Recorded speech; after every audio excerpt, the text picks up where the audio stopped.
Section formula का कहने का मतलब है कि अगर ये पॉइंट ए है और ये पॉइंट बी है जिसका ऑर्डिनेट x1 और y1 है और ये ऑर्डिनेट इसका एक कोऑर्डिनेट x2 और y2 है और ये लाइन बन रहा है, इस लाइन को कोई एक पॉइंट कट कर रहा है। मान लीजिए ये पॉइंट P है जिसका ऑर्डिनेट और हमको मालूम नहीं है, यानी जिसको हमको फाइंड आउट करना है, इसको हम लोग को क्या करना है, फाइंड आउट करना है। तो आपको इस तरह से देगा क्वेश्चन कि ये और ये पॉइंट को मिला करके एक लाइन बन रहा है और P एक पॉइंट है जिसको जो इस लाइन को m रेशियो n में काट रहा है, यानी इधर m पार्ट में और उधर m पार्ट n पार्ट में, है ना।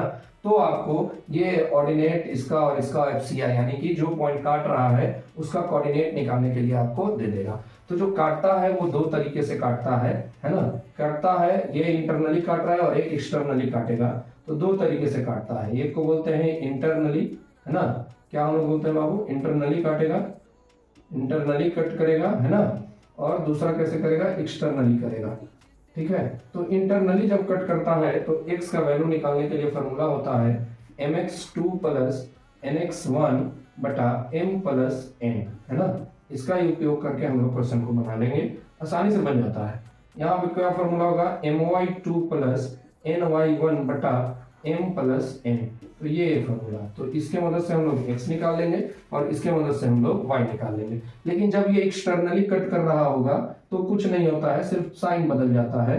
mx2 माइनस हो जाएगा आपका nx1 upon m minus n। अगर y का मान निकालेंगे तो my2 माइनस ny1 बटा क्या हो जाएगा, m माइनस n।